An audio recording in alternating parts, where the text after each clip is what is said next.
In today's lesson, 15 classroom trainer tips for corporate and freelance trainers. But if you're a teacher, you might also find this useful. I'm Dr. Paul Simmons of Simmons Training, and the lesson is coming straight up.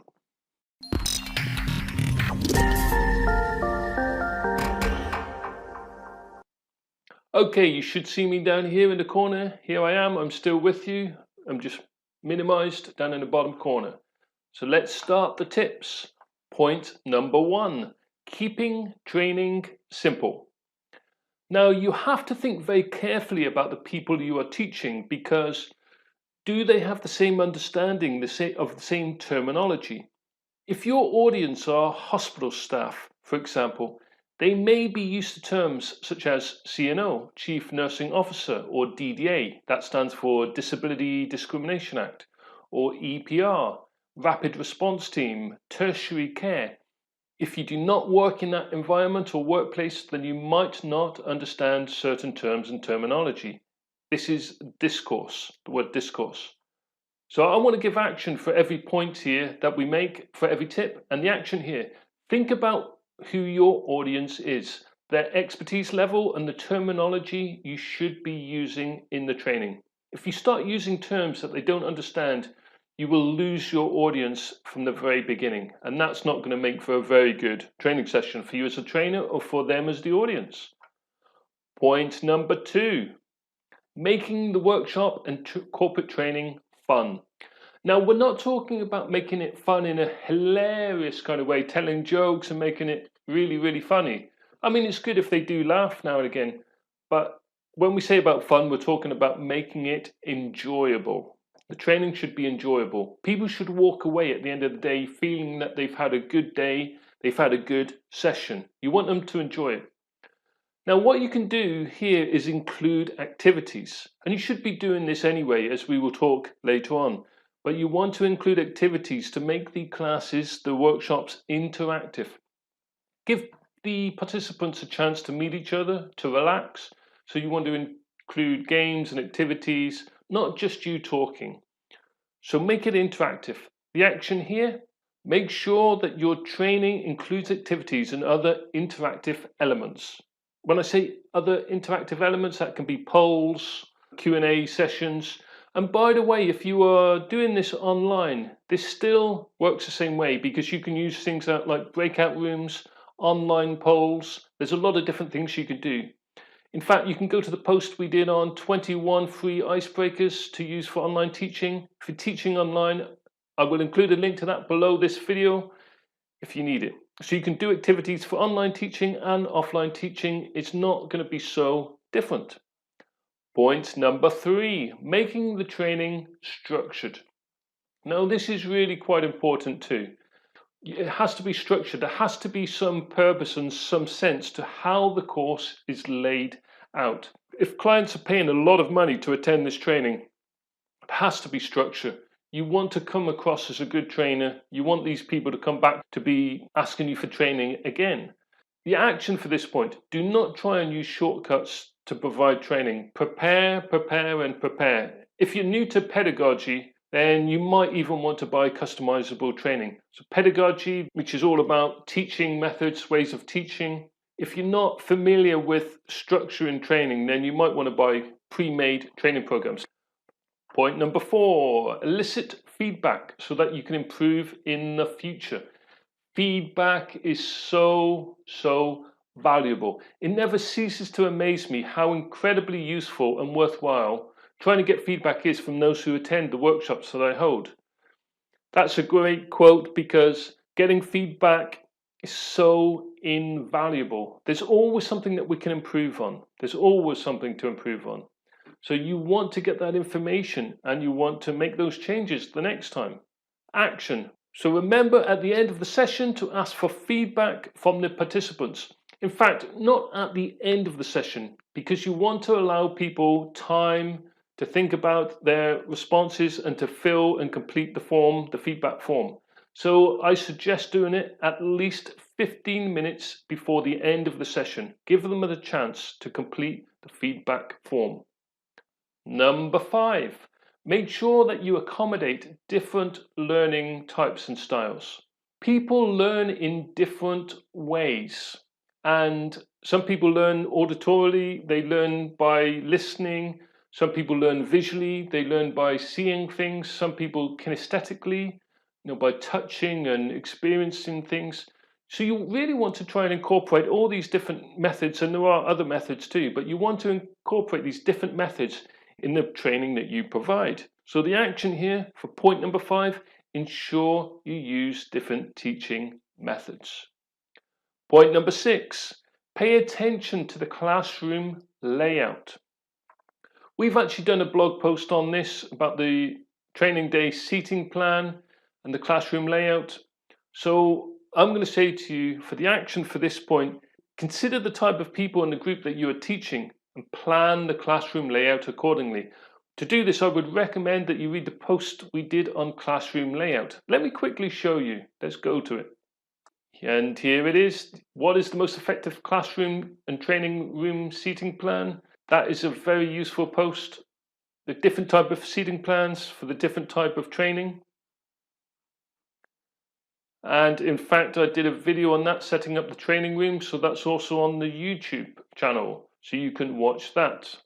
Number 7, giving the students or participants a chance to talk. This is a great point because there are certain lecturers, certain teachers, trainers, certain corporate trainers who love to talk. They love the sound of their own voice, I guess. But you've got to allow the participants to talk. It's more enjoyable. Remember, we said it needs to be fun. So the participants often enjoy giving feedback, engaging in the lesson. Now, of course, you need to teach them specific things, but there should be opportunities within the training to allow them to talk, allow the participants to talk. So do give the participants a voice. The action for this point: let the participants speak in the class, allow them to engage, allow certain times in the class where they can be involved too. Number 8, use pace to your advantage. Teaching at the right pace at a suitable speed is very important. The perfect speed depends on the participants, the topic, and the knowledge that the participants already have. So with slow learners, they may become bored and distracted quite easily. But if it's too fast, they might lose motivation. So you've got to kind of teach enough to keep them engaged, but not teach them too slowly that they become bored. Now, this isn't easy. I mean, this comes more so with experience. One thing you can do here is make sure that the training is timed correctly so that you're not, for example, rushing through things at the end, that you've run out of time. But also, more than anything, this will come with practice and experience. Point number 9, create a comfortable and safe learning environment. So if you want people to be able to concentrate and feel safe and feel comfortable on the training day, you need to create the right environment. And I mean, both physically and mentally, you want the environment to be good. They shouldn't be too cold. There should be some good natural light there. It shouldn't be too hot, too cold in the room. And you want people to be able to hear you and see you easily enough. You want to think about mobility issues. Can somebody with a wheelchair get into the classroom without undue stress? You need to think about these things, the learning environment, mentally and physically. What you can do is use a training day checklist. We have a free checklist on Simmons Training. I'll include a link to that below this video. So the action here: plan the training room environment ahead of time. It can be worth visiting the classroom early in the morning, a few days before and a week before, if it's practical to do so. You might want to download our training day checklist. I will include a link to that below this video for you. Point number 10, try and show passion for what you are teaching. Now, it's not always possible. You may be teaching something that you've kind of been pressured into teaching, but at least try and show some passion. Try and make it interesting. Try and be creative.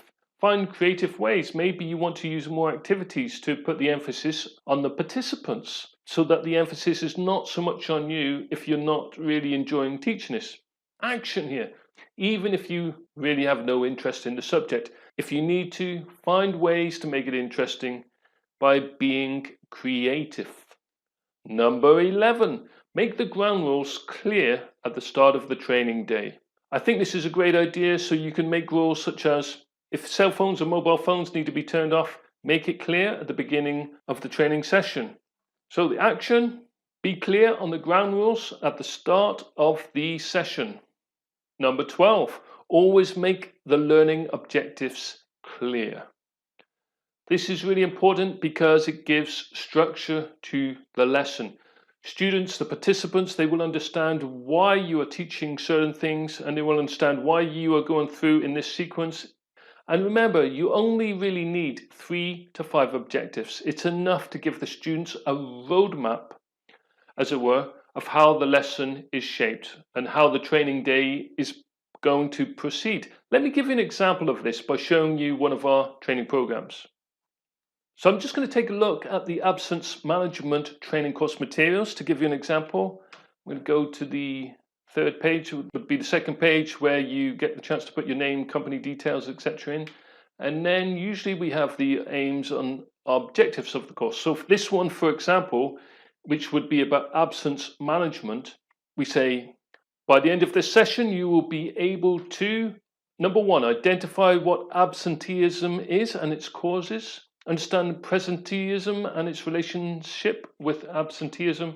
Number 3, implement the strategies to reduce absenteeism and presenteeism.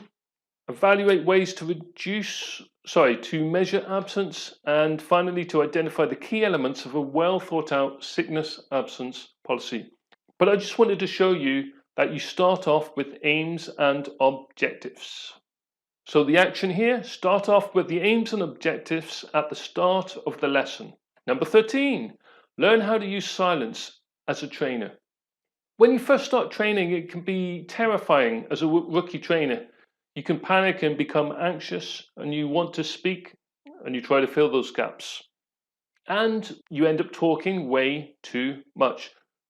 So do not be afraid of moments of silence. In fact, as a trainer, you should use them. Sometimes it's just that people need time to think. They need time to reflect. This is especially so if you are teaching online. You will probably experience more moments of silence when people are online because they cannot see your hand movements or your reactions in the same way. So don't be worried about moments of silence.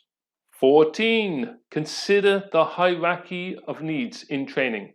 Now, quite simply, you may have seen Maslow's hierarchy of needs in the past. So it's based on the physiological needs at the bottom, like you need to eat and drink and things like this. You need safety, love and belonging, esteem and self-actualization. What does this mean for training? So if you're doing a full day session, you're going to have to, for example, include breaks. You need to make sure the breaks are frequent enough. You will need to think about the food provision. Do you need to provide food? I know these are obvious things, but of course, you still need to remember to do them. Action. Remember that participants are human and they have needs. Plan everything correctly so that they can have breaks and food provision, fresh water, etc. Point number 15, allow time for feedback. Now, we did cover this partly previously in this video. I think it was point number 4. What I didn't say before is that it can be a good idea to do it anonymously. The participants do not have to write their name on it. If they don't have to write their name, they're more likely to be more honest and give you better feedback. Feedback that you can actually use to improve yourself as a trainer. That's the kind of feedback you want. You want honest feedback. Or they may be allowed to send it to an email address after the session. It gives them more time to reflect and to give you better feedback once again. So action. Allow for feedback to be done anonymously so that the participants will answer more honestly. But whatever you do try and get feedback. Oh, and by the way, just in case you have got involved with online teaching, then you might want to go to the online teaching guide freebie, the free PDF. I will include a link below and you can download that if you wish to. I'm just going to take 1 minute also to show you what we do at Simmons Training because you might find this useful. What we provide is training course materials. These are designed mostly by Dr. Valeria Loiacono and Dr. Paul Simmons, myself.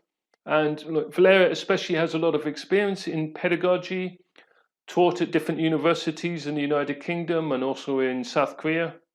And so these are pre-designed training programs and you can customize them. So as you saw on the absence management course, you can put your own name or your own details onto the training. And we have training programs in different areas. So you can see there like absence management, managing virtual teams. So you download the materials and then you use these materials to teach groups of people. Now, some of the popular ones, for example, Introduction to Mindfulness, Digital Wellbeing. Let's look at digital well-being. So you can see here what's included. PowerPoint slides, trainer's manual, participants workbook, the signing in sheet, the feedback form, teacher notes for teaching online, pre-course preparation list, and they're fully customizable. You can download them immediately on paying for them. And yeah, you can see on the sales pages here examples of some of the slides, the PowerPoint slides, and the teacher notes and activities. Well, hopefully you found that useful. 15 great classroom trainer tips. I would love very, very much to hear your tips. If you're on YouTube, you can leave comments below. If you're watching this on the website, then you can leave comments at the bottom of the WordPress page. Please subscribe to this channel if you like what you see. Thank you very much. I will see you soon. Every Thursday, new videos. See you next time.